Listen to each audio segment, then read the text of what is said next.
जय माता दी दोस्तों, कैसे हैं आप सब। मैं हूं किरण आनंद और आज इस वीडियो में मैं आपसे बात करने वाली हूं 17 अक्टूबर 2020 की नवरात्रि के घट स्थापना मुहूर्त की मुहूर्त का समय क्या है और साथ ही नवरात्रि के इन 9 दिनों में किस माता की पूजा किस दिन हम करते हैं उसके बारे में मैं आज आपसे बात करने वाली हूं। लेकिन उससे पहले अगर आपने हमारा YouTube चैनल सब्सक्राइब नहीं किया तो चैनल सब्सक्राइब करें, बेल आइकॉन का बटन प्रेस करें और साथ ही कमेंट बॉक्स में जय माता दी लिखना तो बिल्कुल ना भूलें। घट स्थापना मुहूर्त का जो समय रहेगा वह है सुबह 6:23:22 जो 10:11:54 तक चलेगा, यानी कि कुल अवधि रहेगी 3 घंटे 48 मिनट। इसके अलावा आप घट स्थापना या कलश स्थापना अभिजीत मुहूर्त में भी कर सकते हैं। तो आइए अब जानते हैं कि नवरात्रों के कौन से दिन में होती है कौन सी देवी की पूजा। माँ दुर्गा की उपासना का पर्व है नवरात्रि। नवरात्रि के इन 9 दिनों में माँ दुर्गा के 9 स्वरूपों की पूजा की जाती है। इन 9 रातों में 3 देवियों माँ पार्वती, माँ लक्ष्मी और माँ सरस्वती की पूजा की जाती है और इनकी पूजा का, इन 9 देवियों की पूजा का अलग विधान है। तो आइए अब जानते हैं नवरात्रि के किस दिन की जाती है किस देवी की पूजा। नवरात्रि के पहले दिन माँ शैलपुत्री की पूजा की जाती है। मार्कंडे पुराण के अनुसार हिमालय के यहाँ जन्म लेने के कारण उनका नाम शैलपुत्री पड़ा। हिमालय जो शक्ति, दृढ़ता, आधार और स्थिरता का प्रतीक है, तो इसीलिए माँ शैलपुत्री को अखंड सौभाग्य का प्रतीक माना जाता है। क्योंकि हमें भी अपने जीवन में शक्ति, दृढ़ता, आधार और स्थिरता को लाना चाहिए, तो इसलिए हमें माँ शैलपुत्री की पूजा करनी चाहिए। और स्त्रियों के लिए तो माँ शैलपुत्री की पूजा करना बहुत ही मंगलकारी माना गया है। नवरात्रि के दूसरे दिन माँ ब्रह्मचारिणी की पूजा करने का विधान है। माँ ब्रह्मचारिणी तप की शक्ति का प्रतीक है और जो कोई भक्त भी इनकी आराधना करता है, उपासना करता है, उसके तप करने की शक्ति बढ़ जाती है और उसके जो कार्य उसने सोचे होते हैं उन्हें पूरा करने की उसको प्रेरणा मिलती है। जीवन में कोई भी कार्य कठोर परिश्रम और तप के बिना संभव नहीं है। किसी भी कार्य में आपको सफलता नहीं मिल सकती जब तक आप उसमें कठोर परिश्रम ना करें, तप ना करें। तो अगर आप अपने कामों में सफलता चाहते हैं तो आपको ब्रह्म शक्ति माँ ब्रह्मचारिणी की पूजा और आराधना करनी चाहिए। नवरात्रि के तीसरे दिन माँ चंद्रघंटा की पूजा करने का विधान है। इनके मस्तक पर घंटे के आकार का अर्धचंद्र होने की वजह से इन्हें माँ चंद्रघंटा कहा जाता है। असुरों के साथ युद्ध करने के टाइम इन्होंने घंटे की टंकार से असुरों का नाश कर दिया था। कहा जाता है कि जो भी साधक इनकी तपस्या करता है, इनकी आराधना करता है, इनकी पूजा करता है, उसका मणिपुर चक्र स्वतः ही जागृत हो जाता है, उसे काफी सिद्धियों की प्राप्ति हो जाती है और उसके सारे कष्ट मिट जाते हैं। नवरात्रि के चौथे दिन माँ कुष्मांडा की पूजा करने का विधान है। माँ कुष्मांडा रोगों का नाश करने वाली माँ है। कहा जाता है कि जो श्रद्धालु भी इनकी आराधना, इनकी उपासना और पूजा करते हैं वो सुख, समृद्धि, धन धान्य को प्राप्त करने के साथ साथ रोगों पर भी विजय प्राप्त करते हैं। मान्यता है कि माँ ने अपने पेट से ब्रह्मांड को उत्पन्न किया था, इसलिए इनका नाम माँ कुष्मांडा पड़ा।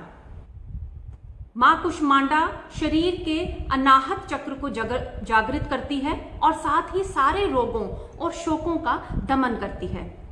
अब बात करते हैं नवरात्रि के 5वें दिन। नवरात्रि के 5वें दिन माँ स्कंद माता की पूजा की जाती है। माँ स्कंद माता सुख और शांति देने वाली है। असुरों के साथ युद्ध के समय सेनापति स्कंद की माता होने की वजह से माँ दुर्गा के इस रूप को स्कंद माता की वजह से जाना जाता है। माँ स्कंद माता हमें ये बताती है कि हमारा जीवन भी अच्छे और बुरे के बीच में एक युद्ध ही है और हम खुद इस युद्ध के सेनापति हैं। माँ स्कंद माता का जो साधक है उसका मन विशुद्ध चक्र में होना बहुत जरूरी है, जिससे कि उसका ध्यान, उसकी एकाग्रता उसमें लग सके। नवरात्रि के 6ठे दिन माँ दुर्गा के 6ठे स्वरूप माँ कात्यायनी की पूजा की जाती है। कहा जाता है कि महर्षि कात्यायन की तपस्या से प्रसन्न होकर आदि शक्ति माँ दुर्गा ने उनके यहाँ पुत्री के रूप में जन्म लिया, जिससे उनका नाम कात्यायनी पड़ा। माँ कात्यायनी की पूजा से आज्ञा चक्र जागृत होता है और जो भी साधक उनकी उपासना करता है, आराधना करता है, उसे सिद्धियां खुद ब खुद अपने आप प्राप्त हो जाती हैं। नवरात्रि के 7वें दिन मां दुर्गा के 7वें स्वरूप को कालरात्रि कहा जाता है। कालरात्रि इसलिए कहा जाता है क्योंकि ये मां काल का नाश करने वाली है, इसलिए इनका नाम कालरात्रि पड़ा। कालरात्रि मां का जो भी साधक पूजा करता है उसे अपने मन को भानुचक्र जो सिर के बिल्कुल मध्य में स्थित होता है, वहां पर अपने मन को टिकाना चाहिए। ऐसा करने से वो अपने मन से भय और कष्टों को दूर करता है। जो मां कालरात्रि है वो भक्तों के मन से बिना अज्ञात भय और कष्टों को दूर करती है। नवरात्रि के 8वें दिन मां दुर्गा के 8वें स्वरूप महागौरी की पूजा करने का विधान है। महागौरी का रंग अत्यंत गोरा होने की वजह से इनका नाम महागौरी पड़ा। महागौरी की पूजा करने से सोमचक्र जागृत होता है। कहते हैं जो भी साधक महागौरी की उपासना करता है उसका सोमचक्र जागृत हो जाता है और सोमचक्र से जुड़ी हुई जितनी भी शक्तियां हैं वो खुद ब खुद उस श्रद्धालु, उस भक्त को मिल जाती हैं। अब बात करेंगे नवरात्रि के 9वें दिन मां दुर्गा के 9वें स्वरूप मां सिद्धिदात्री की। इस दिन मां सिद्धिदात्री की पूजा करने का विधान है। इन्हें मां सिद्धिदात्री क्यों कहते हैं? क्योंकि ये मां अपने भक्तों को सिद्धियां देती हैं, इसलिए इन्हें मां सिद्धिदात्री कहा जाता है। मां सिद्धिदात्री की पूजा करने से निर्वाण चक्र जागृत होता है, जो कपाल के बिल्कुल मध्य में स्थित होता है। अगर कोई भी श्रद्धालु, कोई भी भक्त अपना पूरा ध्यान, अपना मन अगर निर्वाण चक्र की ओर करता है और निर्वाण चक्र जागृत होता है तो इससे जुड़ी हुई सारी शक्तियां श्रद्धालु को, उस भक्त को मां की कृपा से मिल जाती हैं।